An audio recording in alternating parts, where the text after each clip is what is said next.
الحمد لله نحمده ونستعينه ونستغفره ونعوذ بالله من شرور أنفسنا ومن سيئات أعمالنا من يهده الله فلا مضل له ومن يضلل فلا هادي له وأشهد أن لا إله إلا الله وحده لا شريك له وأشهد أن محمدا عبده ورسوله اللهم صل على محمد وعلى آل محمد كما صليت على إبراهيم وعلى آل إبراهيم إنك حميد مجيد اللهم بارك على محمد وعلى آل محمد كما باركت على إبراهيم وعلى آل إبراهيم إنك حميد مجيد يا أيها الذين آمنوا اتقوا الله حق تقاته ولا تموتن إلا وأنتم مسلمون يا أيها الناس اتقوا ربكم الذي خلقكم من نفس واحدة وخلق منها زوجها وبث منهما رجالا كثيرا ونساء واتقوا الله الذي تساءلون به والأرحام إن الله كان عليكم رقيبا يا أيها الذين آمنوا اتقوا الله وقولوا قولا سديدا يصلح لكم أعمالكم ويغفر لكم ذنوبكم ومن يطع الله ورسوله فقد فاز فوزا عظيما أما بعد فإن خير الكلام كلام الله وخير الهدي هدي محمد صلى الله عليه وعلى آله وسلم وشر الأمور محدثاتها فإن كل محدثة بدعة أيها الحاضرون أوصيكم ونفسي بتقوى الله فقد فاز المتقون Jamaah rahimani wa rahimakumullah. Di setiap momen salat Jumat berlangsung, para khatib tidak henti-hentinya mengingatkan kepada para jamaah untuk selalu mengambil bagian terbanyak, mengumpulkan pundi-pundi amal soleh yang ada pada hari Jumat. Bagi mereka yang diberikan keluasan waktu, kesehatan jasmani, maka seyogyanya dia harus datang lebih awal, karena hari ini adalah hari spesial bagi kaum muslimin. Bagi mereka yang terbiasa untuk menunda-nunda mengumpulkan pundi-pundi amal yang berada di setiap pelaksanaan salat Jumat, maka minta bantuan kepada Allah Subhanahu wa taala agar hatinya, langkahnya tergerak lebih cepat untuk bisa menghadiri pelaksanaan salat Jumat berjamaah ini. Karena kita pernah mendengar Nabi SAW mengatakan dalam sebuah hadisnya bahwa di dalam pelaksanaan salat Jumat, malaikat berdiri di pintu-pintu masuk. Mereka mencatatkan awal fal awal, siapa yang datang lebih dahulu, yang lebih dahulu, mencatatkan di dalam bukunya. Kemudian tatkala khatib sudah naik mimbar, para malaikat itu menutup buku catatannya kemudian ikut mendengarkan. Artinya bagi mereka yang sering telat, yang bagi mereka tidak ada motivasi lain untuk datang setiap sholat Jumat ini selalu telat dan telat, maka semoga hadis ini menjadi pemicu dan semoga di kemudian hari nama-nama yang orang-orang yang sering telat ini tertulis dalam buku-buku yang ditulis oleh malaikat. Kita saksikan betapa banyak masjid yang ada di Indonesia ini. Setiap pelaksanaan Jumat selalu seperti itu. Tidak ada motivasi untuk meningkatkan ketakwaan kita kepada Allah Subhanahu wa taala. Maka jamaah rahimani wa rahimakumullah, perbaharui ketakwaan kita kepada Allah Subhanahu wa taala. Salah satunya adalah dengan datang sebelum khatib naik mimbar. Karena kita tidak tahu, bisa saja amalan yang terakhir inilah yang menjadi pemberat timbangan kita di hadapan Allah Subhanahu wa taala. Jemaah sekalian, rahimani wa rahimakumullah. Ada satu amalan yang mungkin oleh sebagian manusia, sebagian kaum muslimin atau mungkin keseluruhan kaum muslimin, amalan ini dianggap ringan. Dianggap sebagai amalan yang remeh. Namun amalan ini bisa berdampak besar, menjadi pengaruh yang begitu luas bagi diri kita, terlebih bagi diri-diri orang-orang yang seling berselisih dengan kaum muslimin yang lainnya, dengan tetangganya, atau dengan siapa saja. Bahkan hal ini diisyaratkan oleh Nabi SAW agar seseorang yang terlebih yang mereka memiliki perselisihan dengan sesamanya, ya, bahkan hal ini pun bisa meningkatkan ketakwaan kita, yang ujung-ujungnya ketakwaan ini pun bisa memasukkan kita ke dalam surga Allah Subhanahu wa taala. Nabi SAW mengatakan kepada para sahabatnya, awala adullukum ala syai'in idza fa'altumuhu tahabbtum. Maukah kalian aku tunjukkan satu amalan yang apabila kalian melakukan amalan ini, mengerjakan amalan ini, tahabbtum, kalian pasti akan saling mencintai. Setiap kita punya masalah dengan saudara kita, dengan tetangga kita, dengan kaum muslimin yang lainnya, kita bingung bagaimana cara merekatkannya, bagi siapa yang lebih dahulu untuk merekatkannya, kita bingung. Maka semoga hadis Nabi ini menjadi titik awal bagi diri-diri kita, agar tumbuh dalam diri kita, diri seorang muslim, saling cinta mencintai. Awala adullukum ala syai'in idza fa'altumuhu tahabbtum. Afshus salama bainakum. Kata Nabi SAW, sebarkan, ucapkan salam di antara kalian, tahabbtum, niscaya kalian akan saling mencintai.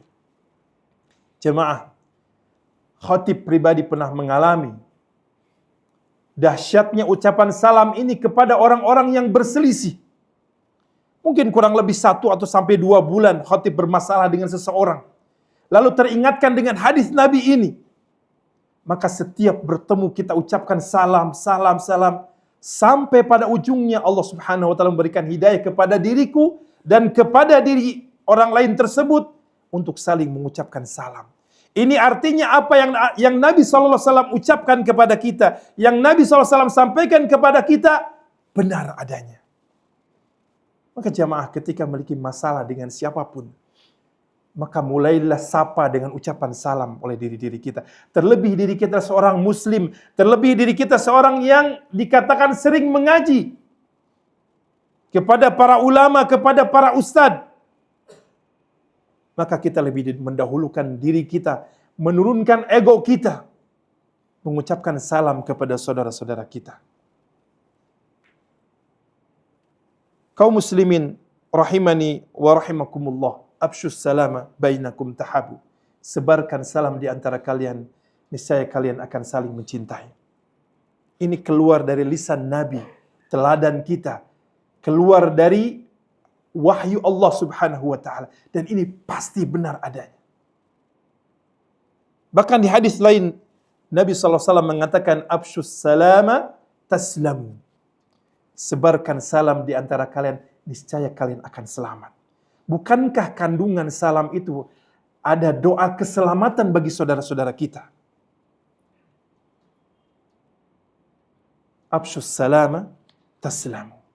Bahkan Nabi di hadis lain mengatakan, afshus salam kai ta'lu. Sebarkan salam, niscaya kalian akan menjadi terhormat. Izzah, memiliki izzah, memiliki kehormatan yang tinggi, baik di hadapan manusia, terlebih nanti di akhirat.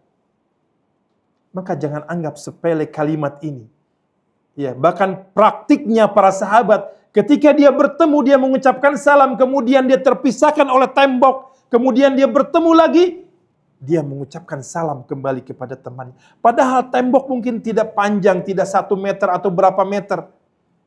Tapi inilah praktik daripada sahabat Nabi SAW dalam mengamalkan apa yang telah Nabi sampaikan kepada mereka.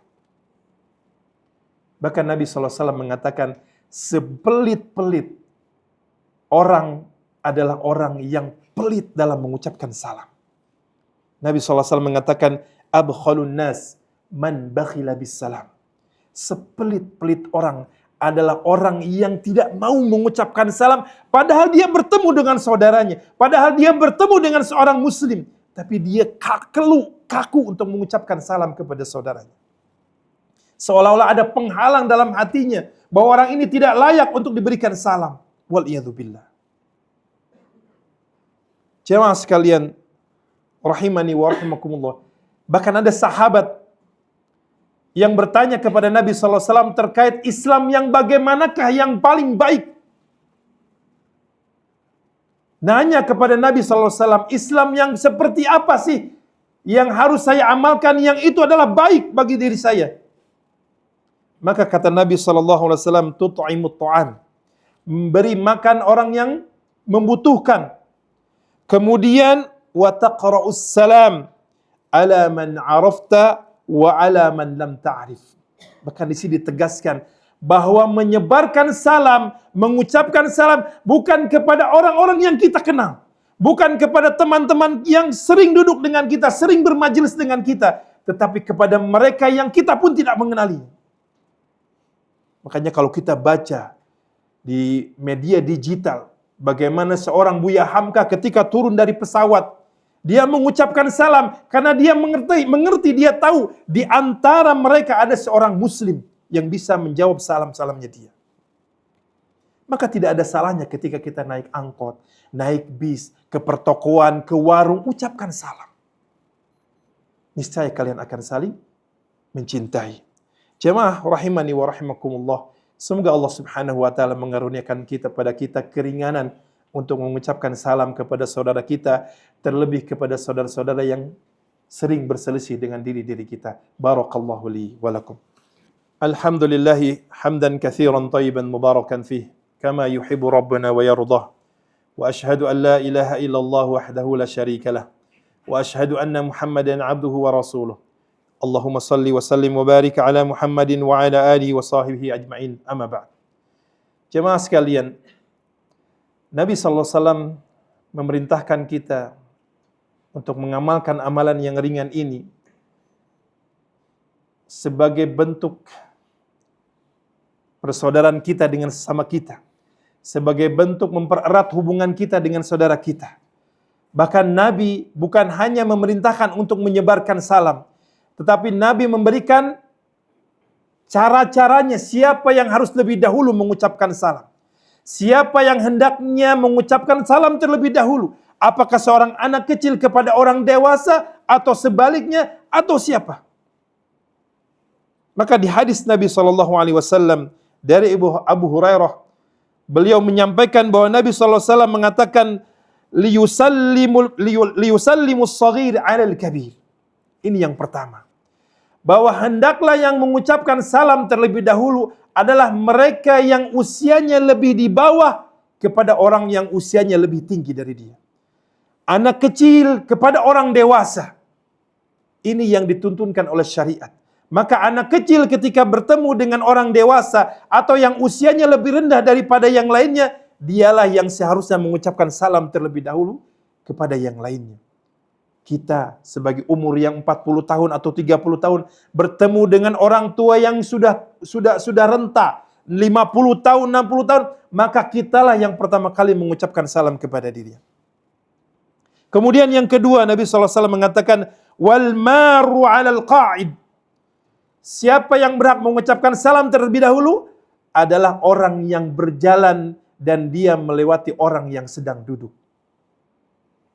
Artinya di sini tidak bisa dipastikan bahwa orang yang duduk itu lebih muda atau lebih tua daripada orang yang berjalan.